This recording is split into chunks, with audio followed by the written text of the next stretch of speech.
कि परमेश्वर हम जो कुछ सीखने वाले हैं, अगर कोई बंदा आपसे कुर्सी की डिमांड करता है तो माइंड रखो, उसको दे देनी चाहिए। कोई भी कोई कंफर्ट फील नहीं करता नीचे, अगर उसकी डिमांड है मैं कुर्सी पर बैठना चाहता हूं तो दे सकते हैं आप लोग, ठीक है। आंखें बंद करो, अब प्रार्थना करो। जीवत परमेश्वर खुदाबंद, मैं आपके साथ जो प्रार्थना कर रहा हूं ये आपकी है, मैं अपनी नहीं कर रहा, तुमसे करवाऊंगा तो आप साथ साथ मेरे साथ करना। जीवत परमेश्वर पिता, हम आज तेरी पवित्र हजूरी में बैठे हैं, हम आए नहीं तेरी दया से लाए गए हैं। आज हमारा मन खोल, जो कुछ हम वचन सुने उसे समझ पाए तेरी आत्मिक शक्ति से, वो वचन हमारे अंदर बैठे, हमारी मन की आंखें खोल ताकि तेरे पवित्र वचन को हम समझ पाए, ताकि हम अच्छे जीवन को पाए, क्योंकि तेरा जीवन, तेरा वचन ही जीने का आधार है। मैं विश्वास करता हूं, बोलो, कि आज अंधकार की शक्तियां इस वचन को नहीं चुरा पाएंगी। मैं आज्ञाकारी बनूंगा, वचन को पूरा करूंगा, जो कुछ सुनूंगा उससे खरा और पूरा बनूंगा। ऐसा परमेश्वर यीशु मसीह के नाम से आप मेरे साथ कर चुके। ये बरकत आज यीशु के नाम से हो चुका है।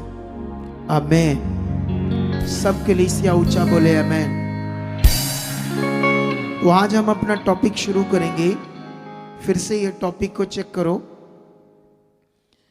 भक्ति ही असल जीवन है। तो ये टॉपिक परमेश्वर ने मुझे दिया। मैं हमेशा आपको अलग अलग विषयों के ऊपर सिखाता रहता हूं, ताकि आप परमेश्वर के उत्तम ज्ञान को, उत्तम वचनों को, उत्तम बातों को पकड़ सको, जिससे आपको जीवन मिले। जब आप अब वचन सुन रहे हैं तो आपको सीरियस होना पड़ेगा, फोकस बनाना पड़ेगा। अगर आप बैठे हो नीचे पीछे कहीं भी, तो आप एलईडी को देख सकते हो, फोकस बना सकते हो। अगर मेरी आंखों के सामने हो तो आप मुझे देखते रहो ध्यान से, जो मैं सुनना। अगर आप इधर उधर देखोगे तो आपकी सोच कहीं और चले जाएगी, तो आप स्किप कर जाओगे इन जीवन की बातों को अब जो सुनने वाले हो। तो इसीलिए ये विषय बड़ा महान है। वॉलंटियर्स भी बीच में चले मत, आराम से बैठ जाएं। अगर बीच में ये जो सोल्जर वगैरह, इनका कोई काम नहीं है, तो ये भी बैठ सकते हैं, ताकि ये भी वचन सुन सकते हैं, क्योंकि शांत है सब इस समय। और जो पीछे हैं वो अपना काम पर ध्यान दो, लास्ट वाले, और ज्यादा इधर उधर कैमरे कुमरे वाले आगे से गुजरना नहीं। जिनको जिनको काम है वो अपना करते रहना, ताकि कोई भी बंदा डिस्टर्ब ना हो। कुछ टाइम, कुछ मिनटों तक सीन देते रहना बस अपनी। लेकिन सुनने में सबसे ज्यादा इस समय ध्यान रखना है। अगर कोई इस समय लेट आता है, बाई चांस उसको टाइमिंग नहीं पता है या किसी कारण लेट हो गया, तो उसको आगे मत लाना, पीछे बढ़ा देना, क्योंकि आगे लाने में डिस्टर्बिंग होती है। जब वो निकलते हैं तो जो लोग वो देखना शुरू कर देते हैं, क्योंकि नहीं समझ होती लोगों को इतनी, कैसे बैठना है, क्या करना है। क्योंकि सब यहाँ जो लोग आते हैं वो चर्च कभी ना आए, सच्ची, वो तब आते जब उनके लिए सब रास्ते बंद हो जाते, जब वो ऐसी पीड़ा हालात में होते हैं, जब दुनिया में कोई चारा नहीं होता है, कोई सोल्यूशन नहीं होता है, कोई विकल्प नहीं होता कि कैसे हमारा भला हो, कहाँ से हो। जो कुछ वो जानते हैं धार्मिकता के बारे में, पाठ पूजा के बारे में, तो जितना जानते हैं उसको करते रहते। जब नहीं उससे भी कुछ होता, कुछ लोग पंडितों के पास जाते हैं, कुछ लोग तांत्रिक बाबों के पास जाते हैं, जादू टोना करने वालों के पास जाते हैं। लेकिन जब वो भी हल नहीं होता तो परेशान होते, कहाँ जाए। तो लोगों के लिए चर्च लास्ट स्टेशन है। ये लास्ट स्टेशन है दुनिया के लिए, चर्च खुदा का घर। लेकिन यहां पर हम सतर्क हैं आपकी जिंदगी को लेकर, आपकी जिंदगी को बचाने के लिए। हालेलुया। तो आपकी जिंदगी बचेगी, लेकिन समझने पर। यहां सबसे बड़ा विषय है समझना। यहां पर सबसे बड़ा विषय है परमेश्वर की बात को, उसके वचन को समझना। तो आई होप, मैं बिलीव करता हूं कि तुम इसे अच्छे से समझोगे। तो मेरा टॉपिक है आज भक्ति क्या है, या भक्ति ही असल जीवन है, और भक्ति क्या है। इससे पहले मैं एक और पॉइंट बताना चाहता हूं आपको, ठीक है।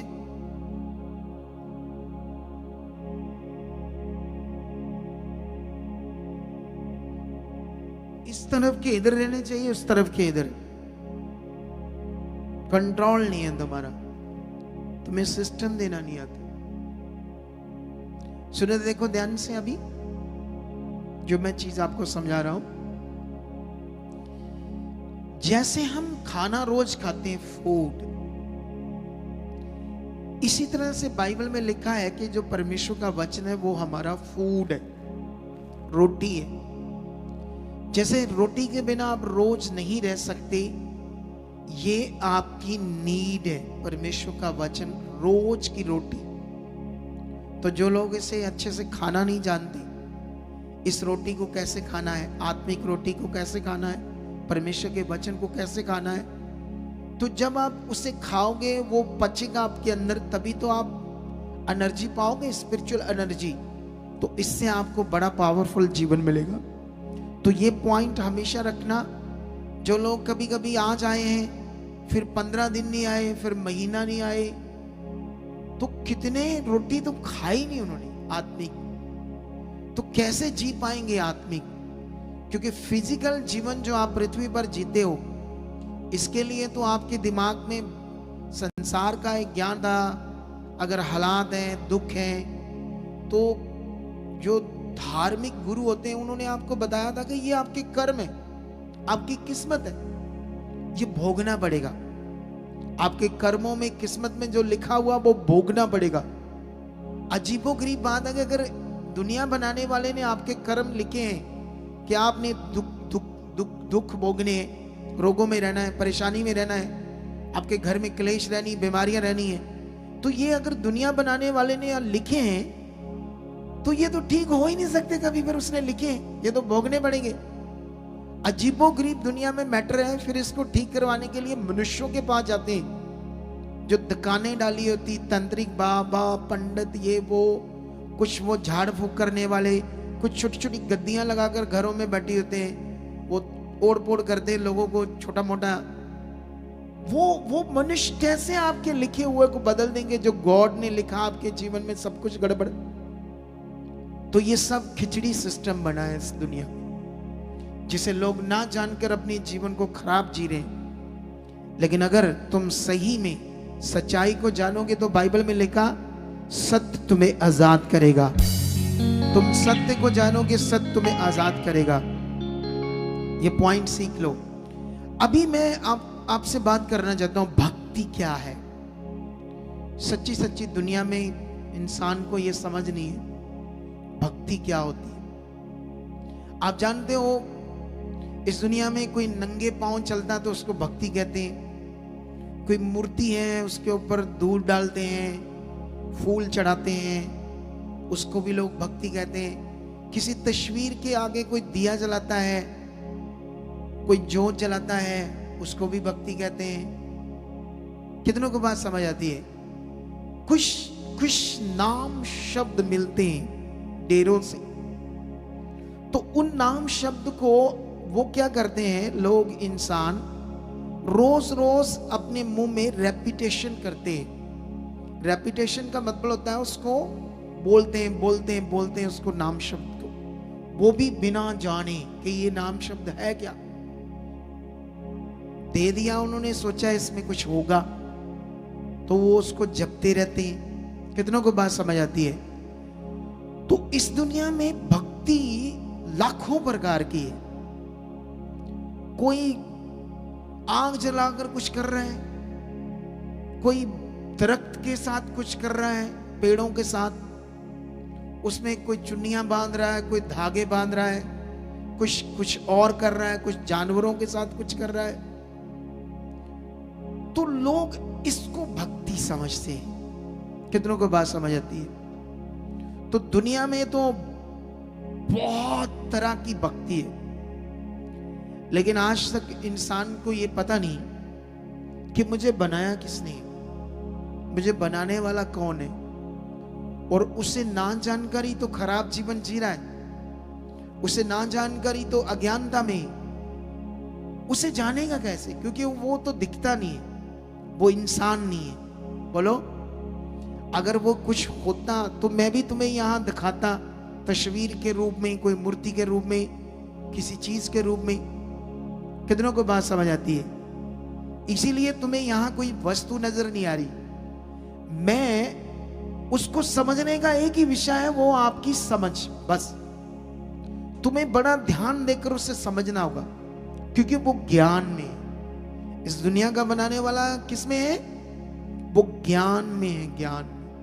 और जो तुम्हें जीवन मिलना, वो भी कैसे मिलना? वो भी ज्ञान से मिलना है, क्योंकि परमेश्वर ने कहा मेरी प्रजा मेरे ज्ञान बिना नाश हो रही है। ये बड़ा पावरफुल पॉइंट है। लेकिन अब हम जानते हैं कि दुनिया में बहुत कुछ इंसान कर रहा है, क्योंकि वो सोचता है ये भक्ति है।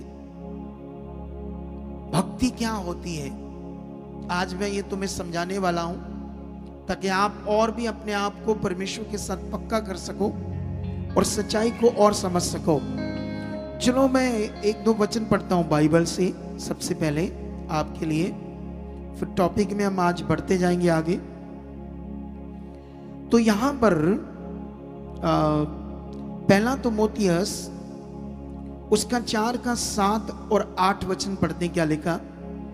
पर अशुद्ध और बूढ़ियों की सी कहानियों से अलग रहे और भक्ति की साधना कर, क्योंकि देह की साधना से कम लाभ होता है, पर भक्ति सब बातों के लिए लाभदायक है, क्योंकि इस समय की और आने वाले जीवन की भी प्रतिज्ञा इसी के लिए है।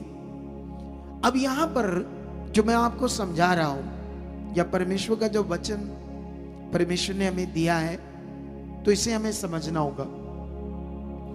यहां पर लिखा इंसानों की वो बूढ़ी हो चुकी कहानियां आज भी ऐसे किसी की कहानी आपके सामने आएगी। एक बार मेरे ऊपर ब्लैक मैजिक हो गया था, मैं जब कुंवारा था, तो मेरे मरने वाले हालात हो गए थे। तो मेरे माता पिता इतना पढ़े लिखे नहीं थे, साइंस के बारे उन्हें समझ नहीं थी, तो मैं भी उस समय इतना पढ़ा नहीं था, शायद 9वीं क्लास में था, 10वीं क्लास में, 9वीं में था।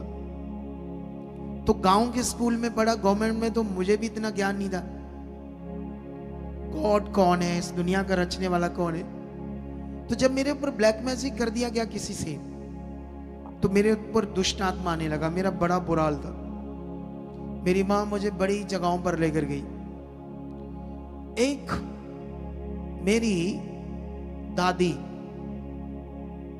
वो दादी नहीं सॉरी नानी, वो मेरी मम्मी को ना एक जगह पर, एक डेरे पर लेकर गई। वहां पर ऐसे ना एक फोटो थी सुकड़े से बंदे की, सुकड़ा सा, हड्डियां बाहर आई हुई थी। तो हड्डियां बाहर आई थी, तो लोग उसको माथा टेक रहे थे। वो मर चुका था वो इंसान। तो नीचे उसके बारे में कुछ लिखा हुआ था। तो जब मैंने भी पंजाबी में पढ़ा या लोगों ने बताया, तो वो बंदे ने 12 साल लिखा था कि रोटी नहीं खाई, सूख गई इसकी बॉडी। ठीक है, तो तब मुझे नॉलेज नहीं था। तो लोग उसको ऐसा समझ रहे थे कि बहुत बड़ा काम किया इसने। सोचकर देखो, जिसने शरीर बनाया, उसने इसको जिंदा रखने के लिए रोटी का नियम बनाया। उसने तो नहीं कहा कि तुम रोटी ना खाओ। तो ये जो मनुष्यों की अपनी तरीके हैं, लोगों को गुमराह कर देते हैं, और लोग उसको माथा टेक रहे थे इस सोच से कि ये भगवान का रूप है। ऐसे रीति रिवाज, ऐसी चीजों में लोग डूबे हुए हैं, और लोगों को सही में समझ नहीं है कि जो दुनिया बनाने वाला है वो क्या चाहता है तुमसे, उसकी इच्छा क्या है। वहां कोई तालाब सा था, मुझे नहलाया धुलाया, वहां मैं ठीक ही नहीं हुआ। दुनिया का कोई कोना नहीं छोड़ा जब मेरे ऊपर ब्लैक मैजिक हुआ था। और यीशु से मैं नफरत करता था, और चिंगाई तो मेरी यीशु से होनी थी, और उसी से मैं नफरत करता था। कितनों को बात समझ आती? स्कूल पढ़ते समय मुझे गोरों के बारे में मैंने पढ़ा, किस देश के साथ उन्होंने ये किया वो किया। तो जब मुझे पता चला कि गोरों का परमेश्वर है ये यीशु, तो मुझे गुस्सा आ गया, इनका परमेश्वर कितना बुरा होगा, ये कितने बुरे। तो इसलिए मैं नफरत करता था। लेकिन जब मैं चंगा हुआ, जब मेरे लिए रास्ता खुला यीशु में, जब मैंने स्टडी की, जब मैंने इसे समझा, तब मुझे समझ आया कि वो गोरों का तो था ही नहीं। बोलो, यीशु तो पैदा हुआ इज़राइल में, यहूदियों में, गोरों में नहीं। और वो एशिया देश में पैदा हुआ, जैसे ये एशिया देश, India, Pakistan, China, Malaysia, Nepal, ये सब एशिया देश है। लेकिन ये ऐसे दिमाग में मेरे बैठ गया था। लेकिन ये तो दूसरी बातें हैं। लेकिन हम वापस आते हैं अपने टॉपिक पर। परमेश्वर ने कहा ये बूढ़ी सी कहानियां जो मनुष्यों ने बनाई है, उनसे अलग रहे, क्योंकि उनसे कोई जीवन नहीं। भक्ति की साधना कर, मतलब जो परमेश्वर की भक्ति है उसकी साधना। साधना क्या होता है ये मैं समझाता हूं, हिंदी का शब्द है आगे जाकर, ठीक है। क्योंकि देह की साधना, जैसे वो 12 साल भूखा रहा, वो देह की साधना है, वो देह का प्रैक्टिकल है। तो मनुष्यों के बनाए हुए नियम, किसी ने पेड़ों के ऊपर चुन्नियां टांग दी, धागे टांग दिए, ये होगा तुम्हारे साथ। कई लोगों के ना वो मौके से हो जाते हैं, तो कहते हैं वहां नमक चढ़ा दो, झाड़ू चढ़ा दो, ठीक हो जाएंगे। सोचकर देखो क्या क्या अंधविश्वास है दुनिया में। इसे बोलते हैं मनुष्यों के रीति रिवाज। लेकिन यहां पर लिखा है देह की साधना से कम लाभ होता है, मतलब लाभ नहीं होता, उससे कुछ नहीं लाभ होता। लेकिन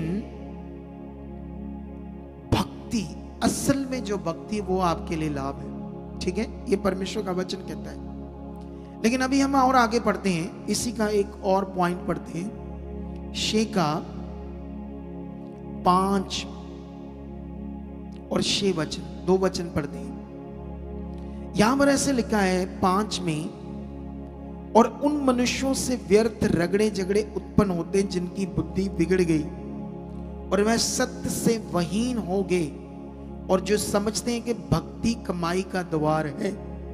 सोच लो, इस दुनिया में लोगों ने भक्ति को कमाई का द्वार बना लिया है। समझ आ रही कि नहीं समझ आ रही? एक जगह पर मुझे लेकर गए थे, तो वहां पर उन्होंने कहा कि ये बाबा तुम्हारे साथ तब हाथ रखेगा जब आप इतने पैसे दोगे।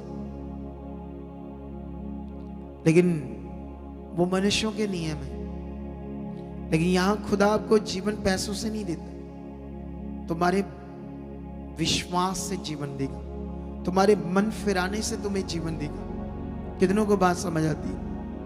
लेकिन यहां पर लिखा कुछ लोग भक्ति को कमाई का द्वार समझते हैं, पर संतोष सहित भक्ति बड़ी कमाई है। तो इन बातों में अभी मैं आपको क्लैरिटी दूंगा, एक्चुअली में परमेश्वर कौन है, उसकी भक्ति क्या है, ठीक है।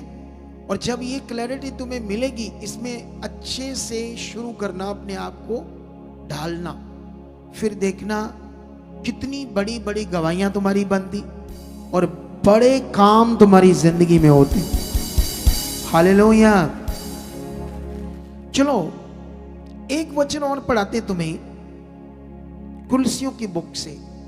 यहां पर मैं तुम्हें एक वचन पढ़ाऊंगा जो हजारों साल पहले लिखा गया, जिन वचनों से मैं भी अनजान था, लेकिन आज परमेश्वर ने मेरी भी बुद्धि को खोला है, ठीक है। अगर तुम 21 में पढ़ोगे, कुलसियों 2 का 21, तो ये ना चखना, उसे ना छूना, इसे ना हाथ लगाना। तो दुनिया में ऐसे भी भक्ति है, ये मत खाना, ये मत छूना, ये मत करना, उसको भी भक्ति का एक पार्ट कहते हैं। कितनों को बात समझ आती है? समझ आती कि नहीं समझ आती है? अब देखो, दुनिया तो सारी किसने बनाई? एक परमेश्वर। ऐसा नहीं जैसे दुनिया में अलग अलग धर्म है तो अलग अलग गॉड है, तो उस हिसाब से समझना पड़ेगा कि ये जो आसमान है फिर ये किस गॉड का है। काफी उलझन का विषय दुनिया में। इसी उलझन के विषय को ना समझ कर ही तो दुनिया भटक रही है। धर्म धर्म से लड़ रहा है, जात जात से लड़ रहा है। इंसान बाजार में जाते, छोटी सी बात से एक दूसरे को मारने धाड़ने पर शुरू हो जाते हैं, क्योंकि वो पापी हैं। उन्हें समझ नहीं है कि हम पापी इंसान। उनके अंदर जो पाप है ना, वो ही मनुष्यों को मरवा रहा है, लड़वा रहा है। लोगों के पास इतना पैसा ना, कई लोगों के पास, लेकिन आज भी उनकी फैक्ट्रीज में इतनी धोखाधड़ी है। आप देखना, लोगों की दूध दही की दुकान है, तुम्हें मारने के लिए नकली मटेरियल बेचते हैं, नकली दूध, उसमें मिलावट करते हैं क्योंकि पैसा चाहिए उन्हें। उनकी बुद्धि बंद है। क्या करना पैसा, साथ तो जाना नहीं। हां, जरूरत है पैसे की। क्या है पैसे की? हमें ये जरूरत की चीज है। तुम्हें बहुत देगा, तुम्हारी सोच से भी ज्यादा देगा परमेश्वर, लेकिन तुम्हें सत्य पर चलना होगा। तुम्हें कोई में ऐसा काम नहीं करना जिससे मनुष्यों का नुकसान हो। तुम्हें नशा नहीं बेचना। तुम्हारा खाने पीने का कोई है, कोई रेस्टोरेंट है, कोई रेड़ी है, कुछ भी है, तो अच्छा ऑयल वगैरह यूज करो, अच्छा मटेरियल यूज करो, चाहे पैसे कम बचे, लेकिन मनुष्यों के साथ धोखा ना करो। तुम बड़े बड़े 5 स्टार होटल्स में जाओ, रेस्टोरेंट्स में, गंदे रिफाइंड्स यूज करते हैं, इतना लालच है उन्हें, सस्ते वाले। कितनों को बात समझ आती? क्योंकि लालच पैसे का। 10-10 दिन के बासी फ्रीजर्स में लगे हुए खाने को वो गरम करके तड़के लगा के मसाले अच्छे से खुशबूदार मसाले डालकर तुम्हें बासी खाना दे रहे। लालच है, लालच। लालच कहां से आए? पाप से। मनुष्य पापी है। बाइबल का कॉन्सेप्ट इसलिए बड़ा है। तुम जब भी तुम्हारा कोई रेस्टोरेंट होगा या तुम्हारा कोई भी खाने पीने का अच्छे से साफ सुथरा खिलाना, तुम्हें खुदा इतनी बरकत देगा ना, तुम्हारे थोड़े पैसों में सबसे पहले तो तुम्हें वो बीमार नहीं होने देगा परमेश्वर। जो लोगों की लाखों करोड़ों रुपए बीमारियों में लग रहे, वो तुम्हारे बचेंगे और वही पैसे तुम्हारे घर में बरकत का कारण बनेंगे। लोग बीमारियों से आज कर्जे के नीचे दबे हुए हैं, तुम्हारा वो पैसा बचेगा। तुम्हें सत्य पर चलना है, परमेश्वर के साथ चलना है। कितनों को बात समझ आती? लेकिन यहां पर दुनिया में मनुष्यों का ज्ञान है। आप जानते हो, बाइबल में एक जगह पर यीशु मसीह के पास कुछ फरीसी और सदूकी आकर झगड़ा करते हैं। कहते, तेरे चेले बिल्कुल अबुद्धिमान है, इन्हें ये तो हाथ भी नहीं धोते खाना खाने के लिए। तब बड़ी पावरफुल शिक्षा यीशु मसीह ने दी वहां पर। यीशु मसीह ने उन्हें कहा, मैं ये वचन आज पढ़ाना चाहता हूं आप लोगों को, क्योंकि हमारा टॉपिक ही इन्हीं बातों पर है। क्या है ये? तुम्हें वचन मिलेगा मत्ती 15, ठीक है, 15 निकालो और इसे पढ़ते हैं हम 15 अध्याय को। मेरे टॉपिक में यह वचन नहीं था, लेकिन पवित्र आत्मा ने दे दिया। 15 में ऐसे लिखा, तब यरूशलेम से कुछ फरीसी और शास्त्री यीशु के पास आकर कहने लगे, तेरे चेले पूर्वजों की परंपराओं को क्यों टालते हैं कि बिना हाथ धोए रोटी खाते हैं? उसने उनको उत्तर दिया, तुम भी अपनी परंपराओं के कारण परमेश्वर की आज्ञा टालते हो, क्योंकि परमेश्वर ने कहा अपने माता पिता का आदर करना, और जो कोई माता पिता का बुरा कहे, माता पिता को बुरा कहे, वह मार डाला जाए। लेकिन यहां पर अगर तुम चेक करोगे तो यीशु मसीह ने वचन दे रहे हैं उन शास्त्रियों को। शास्त्री कौन होते हैं पता आपको?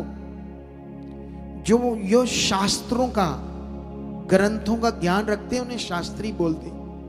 इसका मतलब वो कितने बुद्धिमान थे, कितने शास्त्रों का उनके पास ज्ञान था, जिन्होंने यीशु मसीह को क्वेश्चन पुट किया और चेलों को डाउन करने की कोशिश की, रदने की कोशिश की अपनी बातों से। लेकिन यीशु मसीह ने उन्हें वचन दिया। तुम भी अपनी परंपराओं के कारण परमेश्वर के वचन को टालते हो। यशायाह ने तुम्हारे विषय ठीक भविष्यवाणी की, तुम होठों से तो उसका नाम जपते हो, धन्यवाद करते हो, जो भी गॉड है किसी का भी, ठीक है, होठों से तो उसका नाम जपते हो, लेकिन तुम्हारा मन उस गॉड से, असल गॉड से दूर है। यशायाह ने यह भविष्यवाणी की थी। कितनों को बात समझ आती है? ऐसे लिखा, ये लोग होठों से मेरा आदर करते हैं पर उनका मन मुझसे दूर है। ये 8 पढ़ रहा हूं 15 का। और ये व्यर्थ मेरी उपासना करते हैं क्योंकि मनुष्यों की विधियों को धर्म उपदेश करके सिखाते हैं। ये ज्ञान को अपने दिमाग में रखना। अगर बेस्ट लाइफ चाहिए तो, अगर जबरदस्त लाइफ चाहिए तो। लेकिन यहां पर अगर तुम यहां नीचे पढ़ोगे तो यीशु मसीह ने 10 में कहा, तो उसने लोगों को अपने पास बुलाकर कहा, सुनो और समझो, जो मुंह में जाता है वह मनुष्य को अशुद्ध नहीं करता, पर जो मुंह से निकलता है वही मनुष्य को अशुद्ध करता है। जो तुम खाते हो, क्योंकि खाने पीने वाली चीजों के लेकर भी इस दुनिया में ज्ञान है। ये ना छूना, ये ना खाना, डेरों में कई तरह का ज्ञान है। आप जानते हो शेर को किसने बनाया? बोलो। परमेश्वर ने। वेजिटेरियन है ना शेर। क्या खाता है वो? घास। घास खाता है ना, पत्ते, घास शेर। मछलियां क्या खाती है? और जानवर क्या खाते हैं? तो ये परमेश्वर ने डिफरेंट तरीके से उन्हें बनाया। अब परमेश्वर की ये मर्जी है ऐसा बनाना। इंसान की जो बुद्धि सोच है बड़ी अच्छी परमेश्वर ने दी है इंसान को, लेकिन वो उल्टा सोचते हैं। गॉड को ना समझ करके वो कौन है, क्या है, उसकी मर्जी क्या है, उल्टा पुल्टा उसके बारे में सोचते हैं। क्योंकि खुद को तो समझ नहीं। खुद के लिए तो तुम एक जो बाल है तुम्हारा सफेद हो गया, उसे अपनी शक्ति से, शब्दों से चिट सफेद बाल को काला कर सकते हो? इतना भी दम नहीं है इंसान के पास। अपने मतलब एक दिन, एक घंटा भी अपनी मौत आने से अपने आप को नहीं बचा सकता इंसान। तो उस दुनिया बनाने वाले को समझना पड़ेगा, तब जाकर आपको समझ आएगी वो कौन है। लेकिन यहां पर ये बड़ी अच्छी बात हुई। लेकिन कुलसियों में वापस आते हैं, क्यों? वहां पर ये लिखा है ऐसी बातें, क्योंकि ये बातें हमारे लिए बड़ी है, तुम्हारे को उलझन से निकालकर जबरदस्त जीवन देगी। बाइबल में लिखा, ये ना छूना, उसे ना चखना, इसे ना हाथ लगाना, ये मनुष्यों की विधियां हैं। ऐसे लिखा क्योंकि ये मनुष्यों की आज्ञाओं और शिक्षाओं के अनुसार है। इन विधियों में अपनी इच्छा के अनुसार गढ़ी हुई भक्ति की रीति और आत्महीनता और शारीरिक योगाभ्यास के भाव से ज्ञान का नाम तो है, परंतु शारीरिक लालसाओं में रोकने में इनसे कुछ भी लाभ नहीं होता। मनुष्य जो भक्ति कर रहा है, उसको करने के बाद वो कभी भी अपने अंदर से बुरे विचारों को खत्म नहीं कर सकता। लेकिन अगर तुमने रियल गॉड, जो एक्चुअल में परमेश्वर है, जब उसकी भक्ति का सही नियम तुम्हारी जिंदगी में आया, तो तुम्हारी जिंदगी में कोई बुरी बात नहीं रहेगी। ना तुम्हारे अंदर बुरे विचार होंगे, ना गंदे विचार होंगे, ना बुरी बातें होंगी, ना छल की बातें होंगी, ना झूठ की बातें होंगी, ना विरोध की, ना बुरी। तुम उस गॉड की तरह बनते जाओगे, पवित्र बनते जाओगे। जब तुम्हें यह नियम समझ आएगा, तब तुम होंगे असली मनुष्य, तब तुम्हारा होगा असली जीवन, जिसके लिए परमेश्वर ने तुम्हें पैदा किया है। अब इसके लिए जो चीजें मैंने तुम्हें समझाई, एक तरफ दुनिया के पास संसार की भक्ति जो शरीर से करते हैं, और मटीरियलिस्ट चीजों से करते हैं। लेकिन परमेश्वर की भक्ति मटीरियलिस्ट चीजों से नहीं होती। एक्चुअल में परमेश्वर की भक्ति क्या है? एक रिश्ता है। हालेलुया। उस परमेश्वर के साथ रिश्ता जो निभाना है तुम्हें, ये है आपकी भक्ति, ये है रियल विषय आपके लिए। अब दुनिया में हम भी दुनिया से आए तो हम भी पता नहीं क्या कुछ करके आए। जिसने सूरज बनाया है पृथ्वी से 10 लाख गुना बड़ा, क्या इंसान उसको रोशनी दे सकता है? उस असल परमेश्वर को बोलो। उसे तुम्हारी ये रोशनी नहीं चाहिए, तुम्हारे दिए की, तुम्हारी ज्योत की। ये तो मनुष्यों ने बनाया सिस्टम, और मनुष्य इसी सिस्टम में डूबकर अपनी जिंदगी को नष्ट कर रहे हैं, उसे ना जानकर जिसने दुनिया रची है। अब तुम्हें समझना होगा, ये एक भक्ति, एक रिश्ता है खुदा के साथ, परमेश्वर के साथ। जैसे शारीरिक हमारे रिश्ते, माता पिता का रिश्ता, बच्चों का रिश्ता, बहन भाई का रिश्ता, पति पत्नी का रिश्ता, ऐसे ही परमेश्वर के साथ हमारा एक रिश्ता, इसको कहते हैं भक्ति।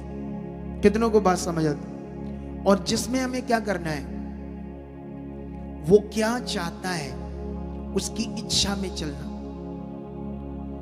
आप जानते हो, मैं एक वीडियो देख रहा था, इस्लामिक वीडियो, तो उसमें कह रहे थे कि इस्लामिक वीडियो में जो पैगंबर साहब है वो बहुत ज्ञानवान था। उसने अल्लाह से वो बातें ली जो इंसान के लिए अच्छी थी। वो कह रहे थे औरत के लिए उसने बहुत अच्छा लॉ बना दिया पैगंबर साहब ने, कि जो औरत है वो अपनी मर्जी से जितने मर्जी पति कर सकती है, कुछ भी कर सकती है, और पति जो है वो कितनी भी पत्नियां कर सकती है। लेकिन वो कह रहे थे ईसाईयत में ऐसा नहीं है, फाउंडेशन है। कितनों को बात समझ आती है? लेकिन याद रखना, अभी तुम्हें समझना होगा इन बातों को। बाइबल में एक जगह पर लिखा, तुम्हारी स्वतंत्रता शारीरिक कामों का अवसर ना बने। आप जानते हो हमारे अंदर संतोष, धीरज पवित्रताई से आता है, पवित्र जीवन से आता है। अगर हमारे अंदर पवित्र जीवन नहीं होगा तो हमारे अंदर भूख होगी शारीरिक चीजों की। जैसे एक औरत है तो उसकी शादी हुई है, लेकिन उसके अंदर और भूख होगी, और बंदों को देखकर, बंदों को भी और औरतों की भूख। कितनों को बात समझ आती? इसे बोलते हैं शारीरिक अभिलाषाएं, जो आपके जीवन को सड़ा देगी, जो आपके जीवन को खत्म कर देगी, आपके असल रिश्ते को, पति पत्नी को खत्म कर देगी। कितनों को बात समझ आती? और उसको पाप का जीवन कहते हैं। ऐसे मनुष्य जो ज्ञान देते हैं, ये जो ज्ञान देते हैं दुनिया में, ये परमेश्वर का नहीं है, इंसान का ज्ञान है। समझ आया? नहीं समझ आया तुम्हें? लेकिन यहां तुम्हें पकड़ना होगा। अब जब तुम्हारे अंदर पवित्रता ही होगी तो तुम्हारे रिश्ते स्ट्रांग होंगे। क्या होंगे? जब तुम्हें सही में परमेश्वर की भक्ति करना समझ आ जाएगा, और इसमें परमेश्वर तुम्हारी खुद मदद करेगा। क्योंकि बाइबल में लिखा, धार्मिक जीवन ये नहीं कि तुम्हारे कुछ अच्छे कर्मों के कारण तुम्हारा धार्मिक जीवन है। बाइबल में कहा धार्मिक जीवन ये है कि उसने तुम्हें धार्मिक जीवन दिया जीने के लिए। हालेलुया। धार्मिक जीवन हमारी ओर से नहीं है, धार्मिक जीवन परमेश्वर की ओर से, क्योंकि परमेश्वर ने हमें धार्मिक जीवन दिया है। कैसे? यीशु मसीह ने अपने बलिदान के द्वारा, यीशु मसीह ने तुम्हें अपने बलिदान के द्वारा धार्मिक जीवन दिया है। और धार्मिक जीवन देने का मतलब उसने तुम्हें, परमेश्वर ने अपना पवित्र आत्मा दिया है। ये जो पवित्र आत्मा है, यही धार्मिक जीवन उसने दिया है जीने के लिए। इसीलिए बाइबल में लिखा, जितने पवित्र आत्मा के चलाए चलते हैं वही परमेश्वर के बेटे बेटियां हैं। क्योंकि अब तुम्हारा रिश्ता है बेटे बेटियों का परमेश्वर के साथ। अब जो परमेश्वर ने तुम्हें धार्मिक जीवन दिया है, वो उसका पवित्र आत्मा है। उस आत्मा के द्वारा जो जीवन है, जो हम आत्मा के द्वारा जीवन जिएंगे, वो धार्मिक जीवन होगा, वो हम परमेश्वर की इच्छा में चले। आप जानते हो, अगर आपने किसी ने 1 लाख रुपया मिलना हो कहीं से, तो वो बंदा कहे कि मुझे फौरन जाना है, मेरी फ्लाइट है, जल्दी आना 4 बजे, मुझे सुबह मिलना वहां, मेरे हिसाब से तुम 3 बजे खड़े हो जाओगे। क्यों? क्योंकि शारीरिक अभिलाषा, शरीर चीज समझ है आपको, शारीरिक चीज आपको समझ है। 1 लाख रुपया मामूली सी रकम है, 1 लाख, फिर भी उसके लिए तुम 3 बजे चले जाओगे। लेकिन ये खुदा के पास आना, पवित्र संगति को लेना, खरबों रुपए भी इसके सामने मिट्टी है, मिट्टी, धूल है, लेकिन इसकी तुम्हें वैल्यू नहीं है, क्योंकि मन की आंखें नहीं खुली। मन की आंखें ना खुलने के कारण तुम्हें समझ नहीं आ रहा ये प्रीशियस टाइम, ये वचन, ये ज्ञान, ये आराधना, ये रिश्ता। क्योंकि यहां जो लोग आते हैं, सबसे पहले जब उन्हें गुड न्यूज मिलती है तो उनके हालात को दूर करने की सिर्फ मिलती है, और जो पक्का दूर होगा आपका, डोंट वरी, बोलो, क्योंकि वो सर्वशक्तिमान है, वो आपका हालात 100% दूर करेगा। लेकिन तुम्हें ये समझना होगा विषय को, ठीक है? लेकिन अभी मैं तुम्हें कंप्लीट में ये चीजें आज समझाना चाहता हूं, लेकिन मैं कोशिश करता हूं इसको तुम्हें, ताकि तुम्हारी दिमाग में ये बात डाल दूं कि एक्चुअली में ये जो रिश्ता है परमेश्वर के साथ, ये भक्ति है। तो ये अभी टॉपिक चलेगा, 1 2 3 हफ्ते मैं चलूंगा इस पर, क्योंकि ये चलते चलते 2 3 4 हफ्ते हम चलेंगे तो तुम्हारे अंदर वो बात सेट होगी। जैसे मैंने पिछले दिनों में तुम्हें आज्ञाकारी के ऊपर वर्ड दिया था 3 4 हफ्ते, तो लोगों ने बहुत उसे पकड़ा और बड़े सारे लोगों ने अपने आप को डालने की कोशिश भी की। कितनों को बात समझ आती है? लेकिन यहां पर अभी एक वचन पढ़ते हैं रोमियो का, तो रोमियो में जाते हैं परमेश्वर के वचन में। तो रोमियो 6 का 17 और 18 वचन में लिखा है, परंतु परमेश्वर का धन्यवाद हो कि तुम जो पाप के दास थे, पहले हमारी जिंदगी पाप की गुलाम थी, अब उससे उस उपदेश के मानने वाले हो गए हो। अब जो तुम परमेश्वर का वचन सुन रहे हो और जीवन की बातें सुन रहे हो, उस उपदेश को मानने वाले बन गए हो। ये रोमियो के लोग बन गए थे, इसलिए ऐसी पत्री लिखी उनके लिए, जिसके सांचे में ढाले गए थे। यीशु मसीह पृथ्वी पर तुम्हें एक ऐसे सांचे में डालने आया। सांचा मतलब जैसे ईंट का सांचा होता तो उसमें मिट्टी डालो, कैसी मिट्टी, तो मिट्टी है बाहर, लेकिन वो ईंट का शेप लेती है। दुनिया में ढलाई होती ना, ढलाई फैक्ट्री, वहां पर अलग अलग वो बनते हैं पार्ट्स, तो अलग अलग सांचे होते हैं, तो उसमें लोहे को पिघलाकर जब डालते हैं तो जैसा सांचा होता है वैसा लोहा बनकर पार्ट निकलता है। तो यीशु मसीह हमें एक ऐसे सांचे में डालने आए, जानते कौन से सांचे में? जिसे मैं भक्ति की बात कर रहा हूं, लेकिन इसको परमेश्वर का वचन धार्मिक जीवन बोलते हैं इसको। तो परमेश्वर हमें एक ऐसे सांचे में डालने आए कि हम पाप से छूट कर परमेश्वर के साथ एक धार्मिक जीवन जीने वाले सांचे में ढलकर वो तैयार होकर बाहर आ जाए। हालेलुया। और जब तक तुम ये समझ नहीं पाओगे ज्ञान को, तुम पृथ्वी पर जैसे पहले भटके हुए थे और पत्थर, मिट्टी, इंसानों की रीति रिवाज, उन मटीरियलिस्ट चीजों में ढूंढ रहे थे जीवन को, भगवान को, तो उसमें कैसे हो सकता है?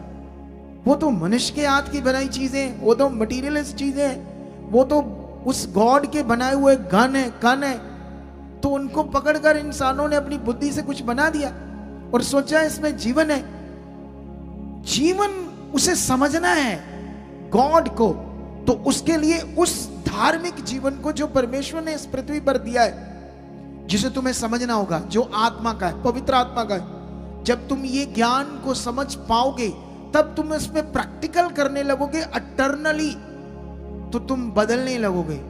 तुम्हें यहां तक तुम ऐसे मनुष्य हो जाओगे कि तुम्हारे घर में कुछ गड़बड़ होने वाली तुम्हें वो भी पता चल जाएगा, ऐसे मनुष्य बन जाओगे। सोचो कितना ये पावरफुल जीवन है। तुम्हें परमेश्वर अनुभव कराएगा चीजों का, नेगेटिव चीजें कहां वो भी फील होंगी। ये है स्पिरिचुअल लाइफ, ये है धार्मिक जीवन। इसे तुम्हें समझना होगा। कितनों को बात समझ आती है? लेकिन यहां पर लिखा जिसके सांचे में डाले गए थे, 18 में लिखा और पाप से छुड़ाए जाकर धार्मिकता के दास हो गए हो।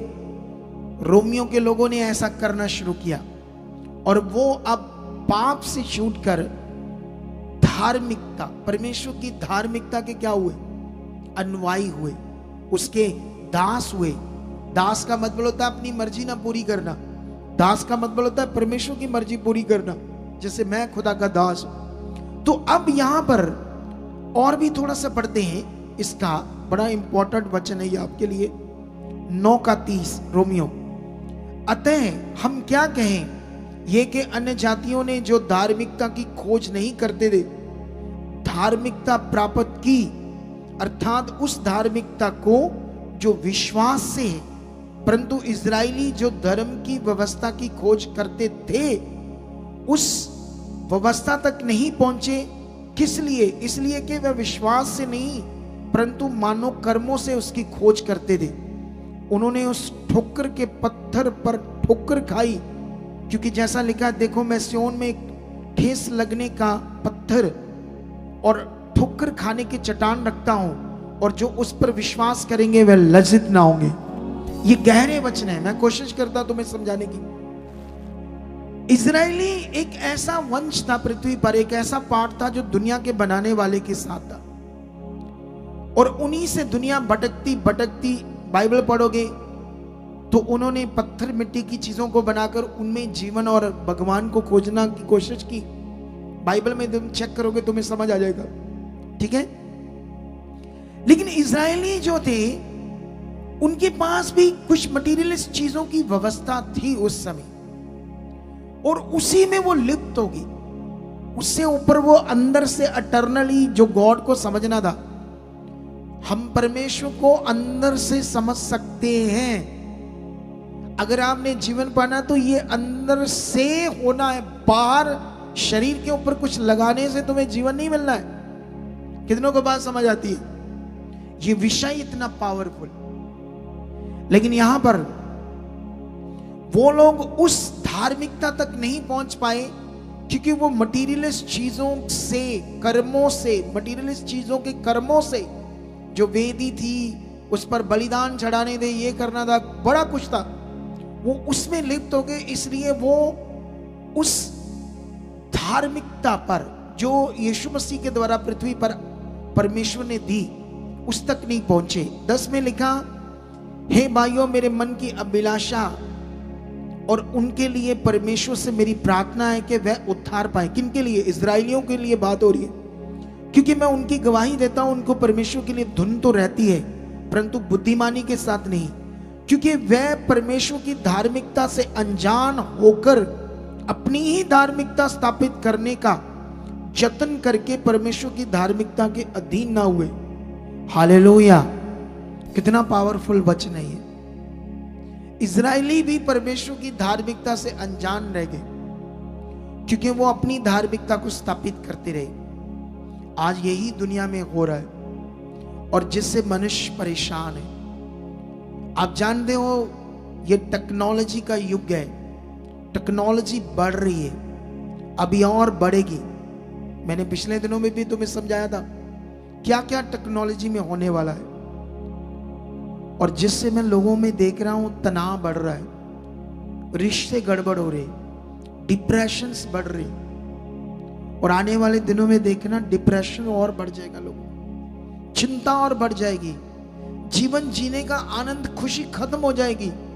लोग एक रोबोट की तरह जिंदगी को जीने लगेंगे। लेकिन जो खुदा के साथ होंगे वो ऊंचे किए जाएंगे। जो परमेश्वर के साथ होंगे उनके घर जबरदस्त ब्लेस होंगे। इसीलिए तुम्हें परमेश्वर की धार्मिकता को समझना है। तुम्हें इस धार्मिकता को समझकर चलना होगा कि मेरी जो भक्ति है वो मेरा परमेश्वर के साथ रिश्ता है। जो मुझे निभाना है और जिसमें उसकी इच्छा में चलना है।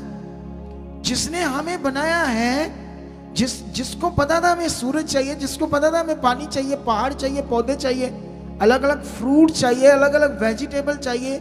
अगर एक ही सब्जी होती सिर्फ बैंगन, तो तुम्हारा क्या होता? बोलो। पिछले दिनों में मैं डाइट कर रहा था, मैंने बहुत दिन किनोआ खाया, खाते खाते मैं अक गया। मैंने सोचा अब कुछ और चाहिए। कितनों को बात समझ आती है? अगर एक ही चीज होती, सिर्फ बैंगन की सब्जी, तुम्हारा क्या होता? अगर एक ही फ्रूट होता, वो क्या? सीताफल नहीं, सीताफल नहीं, अनानास, जिसको खाते हैं तो कभी कभी उसमें वो कंडे लग जाते हैं, अच्छे से छीला ना हो तो। एक ही फल होता। या वो गांव में, अब पता नहीं क्या नाम हिंदी में लेते हैं, मेरे पंजाब में पंजाबी बंदा हूं, तो वो तो झाड़ियों में उगता था वो फ्रूट, लेकिन आज तो बड़ा महंगा, उसकी वैल्यू बड़ी है, लेकिन लोगों को पता नहीं उसके बारे। हमारे इधर उन्होंने ठठोरा बोल दे, ठठोरा। हिंदी में क्या बोलते हैं? वो कंडों वाले दरख्त, कंडे कंडे कंडे, ऐसे ऐसे गोल गोल, उसके पत्ते बड़े बड़े, कंडे कंडे वाले पत्ते होते थे, मोटे मोटे, उस पर लगते थे ऐसे, उसके ऊपर भी कंडे होते थे उस फ्रूट पर। ये है गॉड, ये है परमेश्वर शक्तिशाली। उसको पता था हमें क्या चाहिए। आज वो जो हमें कह रहा है वो जीवन है, लेकिन हमारे अंदर हमारी अभिलाषाएं हैं। और इसके लिए मैं तुम्हें एक वचन पढ़ाता हूं। यहां गड़बड़ क्या है? जब तुम्हारा फिजिकल जीवन होगा तो तुम कभी सुख नहीं पाओगे, तुम कभी शांति से जिंदगी जी नहीं पाओगे जब तुम शारीरिक जीवन जियोगे। अगर तुम आत्मिक जीवन से ही तुम्हें वो चीज मिलेगी जो तुम्हें चाहिए। लेकिन यहां पर मैं तुम्हें समझाता हूं एक वचन पढ़ाकर, ठीक है? गलातियों की पुस्तक 5 में जाओ, उसका 16 से पढ़ते क्या लिखा? पर मैं कहता हूं आत्मा के अनुसार चलो तो तुम शरीर की लालसा किसी रीति से पूरी ना करोगे, क्योंकि शरीर आत्मा के विरोध में और आत्मा शरीर के विरोध में लालसा करता है, और ये एक दूसरे के विरोधी हैं, इसलिए कि जो तुम करना चाहते हो वह करने ना पाओ। और यदि तुम आत्मा के चलाए चलते हो तो व्यवस्था के अधीन न रहे। शरीर के काम तो प्रगट है, अर्थात व्यभिचार, गंदे काम, लुचपन, मूर्ति पूजा, टोना मतलब जादू टोना, बैर, झगड़ा, ईर्ष्या, क्रोध, विरोध, फूट, विधर्म, डाह, नशे, मतवालापन, लीला कीड़ा, इसके जैसे और भी काम। ये शरीर के काम है, ये आपके अंदर है, ये परमेश्वर की धार्मिकता से खत्म होंगे। गुस्सा, क्रोध, ईर्ष्या, चोरी, झूठ, लड़ना, झगड़ना, गंदा देखना, बुरा देखना किसी को भी, ये शरीर है, शरीर। इससे इसी जीवन में लोग जीते हैं और मटीरियल चीजों की पूजा करते रहते हैं, गॉड को ना जान करके वो कौन है, वो सर्वशक्तिमान कौन है जिसने दुनिया रची है। लेकिन यहां पर लिखा शरीर के काम तो और भी है, ऐसे ऐसे।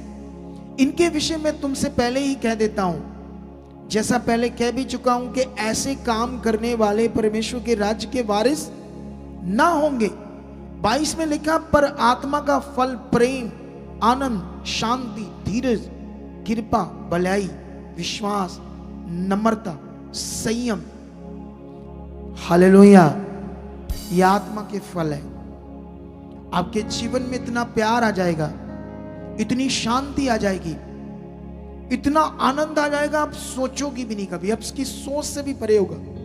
लेकिन तुम्हें आज से पवित्र आत्मा के द्वारा जो जीवन है उससे ही बोलते हैं धार्मिक जीवन, क्योंकि वो ही परमेश्वर की इच्छा में चलता है, उसी को कहते हैं भक्ति। असल में ये है भक्ति। भक्ति को बारी चीज को रखकर तुम सोचो ये मैंने चढ़ा दिया कुछ तो ये मेरी भक्ति है, ये कुछ नहीं है, ये रीतियां हैं। क्या है ये सब? मनुष्यों की बनाई हुई रीतियां। इसको कर कर तुम अब परमेश्वर के पास आए हो। और जब आए हो तो फिर आज का वचन 2-3 बार रिपीट करना और इसे प्रैक्टिकल करना। अब तुम्हारी भक्ति जो है वो प्रैक्टिकली कैसे अंदर से होगी ऐसे। धन्यवाद प्रभु, धन्यवाद, तेरा आत्मा मुझ में, मैं बदल रहा हूं, मैं बदल चुका हूं, मैं जो तुम चाहते हो मैं कर चुका हूं, मैं समय से पहले आकर बैठ रहा हूं, मैं हर आज्ञा हर वचन को पूरा करने वाला। तुम जो मुंह से परमेश्वर के सामने उस पवित्र नाम से बोलोगे वो आपकी जिंदगी में शुरू हो जाएगा, थोड़ा थोड़ा करके पूरा होना, फिर एक दिन जबरदस्त पूरा होना हो जाएगा। और जब इसमें लाभ है, यीशु मसीह ने कहा जो कोई प्यासा है मेरे पास आए, मैं उसे जीवन का जल दूंगा और उसके अंदर जीवन के जल की नदियां बह निकलेंगी। यीशु मसीह ने यह वचन पवित्र आत्मा के विषय में कहा था, जो कोई प्यासा है मेरे पास आए और मैं उसे जीवन का जल दूंगा, और फिर उसके अंदर जीवन के जल की नदियां बह निकलेंगी। मतलब परमेश्वर की धार्मिक जीवन की नदियां जो पवित्र आत्मा के द्वारा है। पवित्र आत्मा का नाम भी नहीं मैंने सुना था दुनिया में, मैं इतनी जगहों पर गया था। कितनों को बात समझ आती है? अब वो पवित्र आत्मा यीशु मसीह को प्रभु ग्रहण करने से तुम्हें दान में मिलेगा धार्मिक जीवन जीने के लिए, और यही तुम्हारे लिए बड़ा लाभ है। और कभी कभी हम जो आज्ञाएं सुनते हैं उसे क्यों नहीं मानते? क्योंकि हम शारीरिक हैं, और जो शारीरिक है, तुम पृथ्वी पर परेशान क्यों हो, दुखी क्यों हो? तुम्हें ये जीवन परमेश्वर ने दुख देने के लिए थोड़ी दिया है। ये तो मनुष्यों का ज्ञान है जो तुम पकड़ कर बैठे हो कि अभी हमारे चर्चेस वाले भी यही बीच में मिक्स करके आपको ओ प्रभु तुम्हारी परीक्षाएं लेगा, ये करेगा, वो करेगा तुम्हारे साथ, तुम्हें चक्की की तरह पीसेगा पहले, फिर तुम्हें ठीक करेगा, फिर तुम्हारा अच्छा करेगा। ले, वो कुछ नहीं ऐसा करता, वो बस प्यार करता। वो जो बता रहा वो करो, उसमें बढ़ जाओ, जबरदस्त सब कुछ होगा। हालेलुया। क्यों दुनिया में सबसे पहले पूरे वर्ल्ड में इस मिनिस्ट्री को पॉजिटिव मिनिस्ट्री कहा गया? ये वर्ड कहां से आएगा? ये पॉजिटिव मिनिस्ट्री है। क्यों कहा गया कि यहां जो प्रार्थना होती है वो पॉजिटिव होती है? क्यों इसको पवित्र आत्मा का प्रबंध चर्च कहा गया है? इसीलिए क्योंकि ये सब कुछ परमेश्वर ने प्रकट किया मेरी बुद्धि में। मैं क्या था? 10 क्लास पढ़ा हुआ बंदा, 10 क्लास, वो भी गवर्नमेंट स्कूल में। ये बुद्धि किसने खोली मेरी? कितनों को बात समझ आती है? परमेश्वर ने खोली। अगर तुम आज ये टॉपिक पकड़कर चले कि मुझे सचमुच भक्ति करनी है, भक्ति मतलब असल में उसके साथ रिश्ता, असल में उसकी इच्छा में चलना है, ये है भक्ति। अगर तुम जो सुन रहे हो आज्ञा उसके तुम्हारी जिंदगी में पूरी नहीं हो रही तो भक्ति कहां है? वहां रिश्ता कहां? फिर जीवन कहां होगा? आप बाइबल में पढ़ो एलिया के बारे में, एलिजा या एलिया, बाइबल में लिखा वो रुवार मनुष्य था। रुवार मनुष्य मतलब उसकी गालों पर भी बाल थे, गालों पर, माथे पर भी। कितनों को बात समझ आती है? आज हमारे यहां थोड़े थोड़े बाल आते, हम थ्रेड करते हैं, वो थ्रेडिंग करते हैं ना, बहनें भी भाई भी करते हैं या नहीं करते? ये आईब्रो को भी करते हैं बढ़िया सा बनाने के लिए, सुंदर लगने के लिए। लेकिन जो एलिजा था उसका ये नहीं था कुछ भी, उसको कोई देखकर लाइक नहीं करेगा।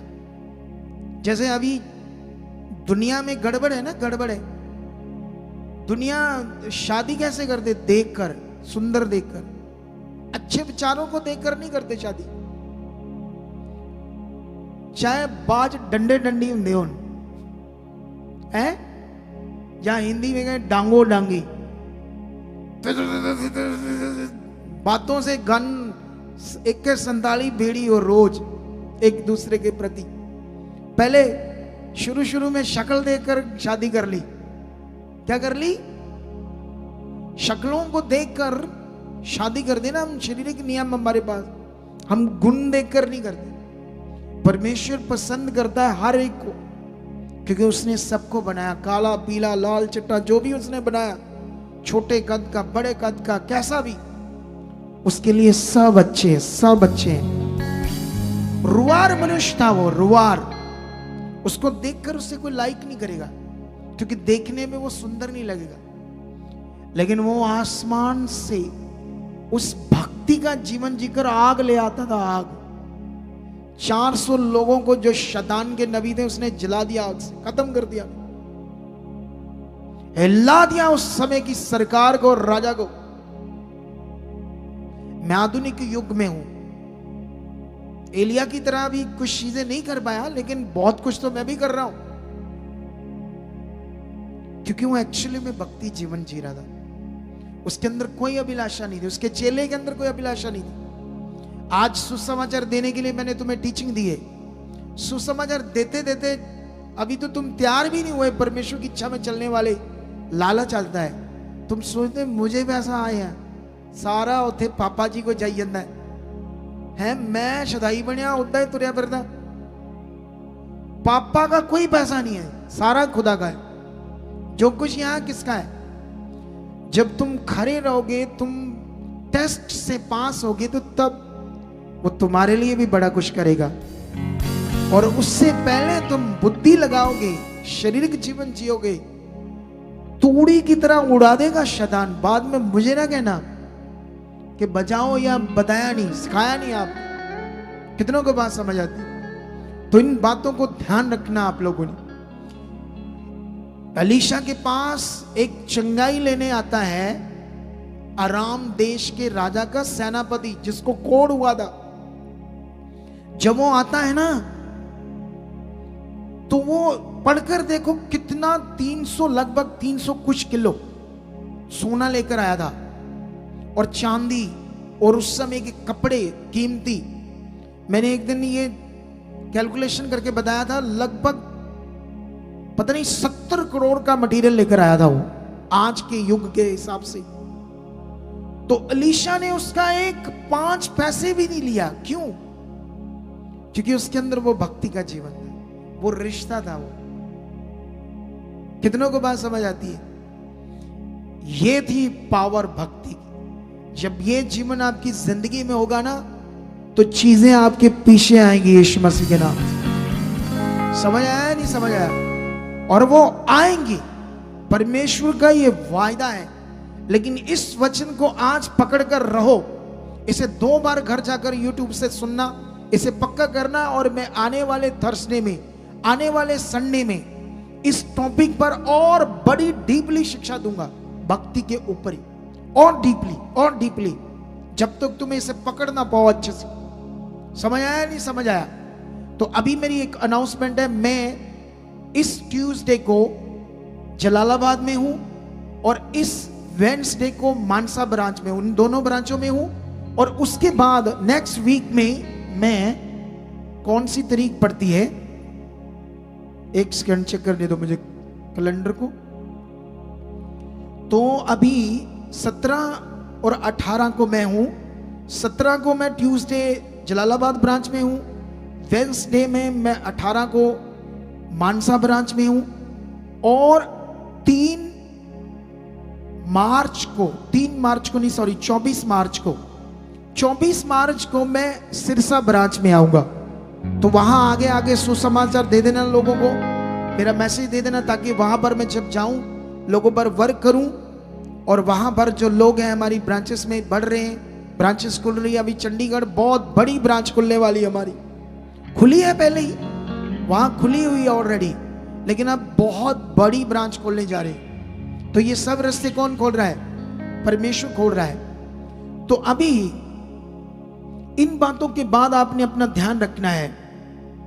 जो चीजें मैं तुम्हें समझा रहा हूं, इन बातों को पकड़ कर रखना है, ठीक है? अभी हम सीड बोना है, लेकिन सीड बोने से पहले एक और अनाउंसमेंट है। इसी मार्च मंथ में हम बपतिस्मे देंगे, और सुसमाचार के पैम्फलेट लेकर जाना, यह भी भक्ति का एक पार्ट है, क्योंकि किसकी इच्छा पूरी करनी है? बाइबल में लिखा, परमेश्वर